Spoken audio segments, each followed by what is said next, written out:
Alright everyone, we're back at it. So, a couple weeks ago I made the video on how I purchased some new tires for the back of my truck, which are right here.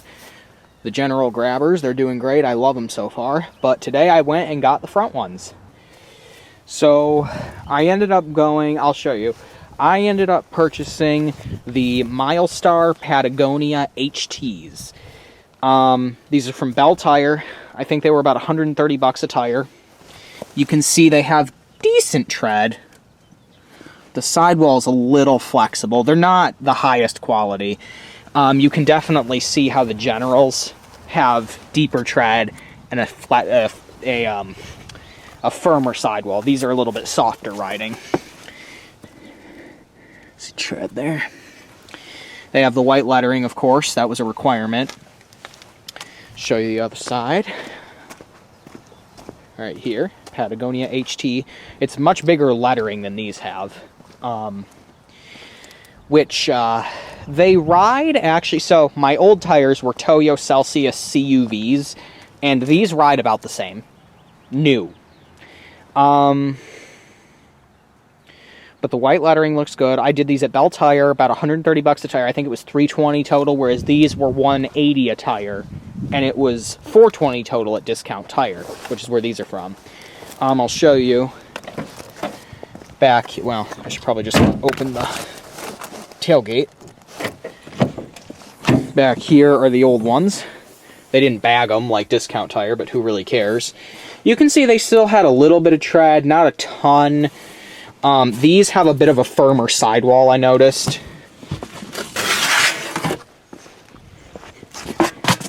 Put those here because I'm going to have to take them in anyway. So those are the old ones I had. So I originally was going to get more General Grabbers, but they were out. And then the front, I alternatively looked for, there was a set of Uniroyal Laredos that I liked. There was a set of Goodyear Forteras, which is actually, the spare tire is a Goodyear Fortera because, when this thing was new, it came with Goodyear Forteras. So I was like, okay, we can do that. And I damn near bought them, except they don't have the white lettering. So yeah, they didn't have the white lettering. So I was like, oh. So the other, I damn near went with a set of Ironmans, which are cheap import, which I ended up going with these, and I'm pretty glad. Because at least this is not that. Milestars are made by Nankang, which is a Korean, I want to say Korean brand. I had a coworker with a Ford Escape. She had Nankangs, and they lasted like 7 or 8 years. And she abused them, too. They were driven hard, and they just lasted and lasted and lasted. So it gives me good hope for these. And these as well. The Toyos here, would I buy another set of these? Maybe. I think that for just comfort alone, they're fine. They're quiet, and they ride decent. But in any type of condition where you have, I know that says mud and snow, any type of condition where you have snow, count these out. They do not perform well in the snow. Maybe it's because I have rear-wheel drive, but I noticed a clear difference, even when I had the Generals here and the Toyos here, that there was better traction.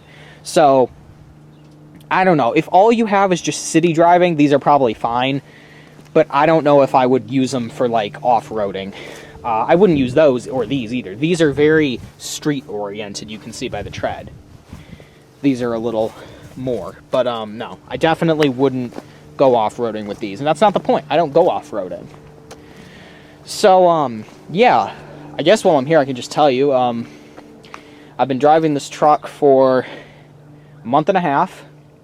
The only things that I've done to it so far in ownership are, I did an oil change, and that was it.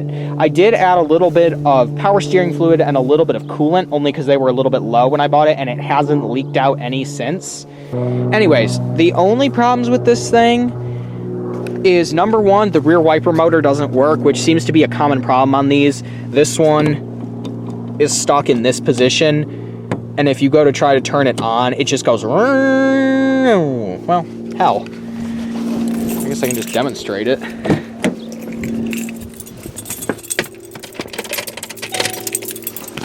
So you'll hear back there, it just does that. So, there's my dash cam. So that hasn't worked, and I'm not in a hurry to get it fixed because I don't really need it, but it is kind of annoying that it doesn't work. It used to go up, but then it got stuck down here, so I just leave it. And then the only other thing it has is that the oil pan gasket has a crack in it.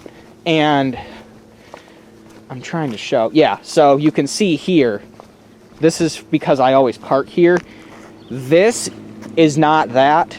This is from water, but these are all drips from it. It doesn't leak bad enough to get it fixed. I talked to multiple of my friends and mechanics, and it doesn't need to get fixed yet, but it's there. But what it is there's a little gasket that goes, if you don't know, there's a little gasket that goes around the oil pan that basically gives it a seal. And when there's a crack in it, it drips. To replace it, the place that I used to go to wanted $1,500. And I basically told them that they could stick it. Number one, because I can do that service for free because I work in an auto shop and have access to multiple hoists and all the equipment I would ever need for that. And number two, because that doesn't need to be done. It's not affecting the vehicle. The drip is just an annoyance thing. I don't park it in the driveway, it's not my problem. But other than those two things, this thing's perfect. I'm going to be driving it to Tennessee here in a few weeks. I take that back. There is one other thing wrong with it. So I didn't find this out until I researched it. When you go to turn the car on, I'm going to see if it'll do it for me. You'll notice that the little thing right there says washer fluid level low, and you have to hit reset if you want it to go away. So you would think that it just needs washer fluid. Apparently there's a little wire in there that's disconnected, and that's why it's always reading low. But that's just an annoyance thing. That doesn't need to be fixed.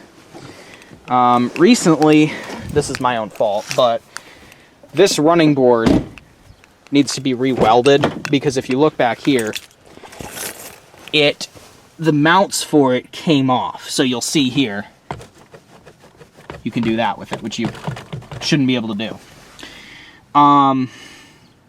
Which is not a fault of the car or the owners, it's a fault of Michigan. This may look like a lot of rust, but I can tell you what, I have friends with a lot more rust than this. If I had thought this thing was too rusty to save, I wouldn't have bought it. Because I actually do have standards, believe it or not, for a vehicle. That's Michigan for you. That's the north. I mean, you look back here again. See? See the rust there? There should be a piece right here, but there ain't. That is Michigan for you, sadly. But no, the frame is solid. You can kick the frame, you could stand on the frame, you could pull the body off the frame, and it would be solid. I think this body is going to rot away before the frame does, in which I may just put another body on it. Since I have the means to do that, I may just purchase a rust-free body and drop it on. I have a coworker that did that. But it's weight reduction. That is the reason why I'm glad I didn't buy a Chevy. That's the other reason, honestly. I've been burned by the bow tie enough times that I went to Ford, and I'm happy with it. And for the record, no, Ford is not the best car company in the world. But you know what? Neither is Toyota. There, I said it. For all the people that are Toyota loyalists, you can do whatever, but they're not for me. I do not like Toyotas. I've had too many bad experiences with them. And they're expensive. But that's another story. I know there's going to be some people that watch this video and are like, number one, why'd you mix and match tires in a four-wheel drive car? Well, number one, I don't use four-wheel drive, ever. I go through the winter in this thing in rear-wheel drive. And then there's going to be some people, of course, that are still salty by this. And the fact that I didn't buy a Toyota or a GM product, which, you know what? I got that to say to you. You can suck it. Sorry I didn't buy a Toyota, but that's okay. Because my truck was made in America, and that's all that matters. So yeah, that is the end of the tire saga. What's interesting, and I just thought about, is if one of these tires pops, I'm going to have 3 different white lettered tires on my vehicle, because the, oh, that's, I don't like that, that's dirty, because the spare tire has white lettering too. So yeah, that's it. That is an ownership update, my rant about why I don't like Toyota, and, or really any imports for that matter, and the new tires. And there's my ugly ass. So yeah, thank you for watching. Feel free to subscribe and click like if you like what you see. And check out the new and improved website at wix.com/theelevatorworld/fans. Bye-bye. And yes, I do have the code for that.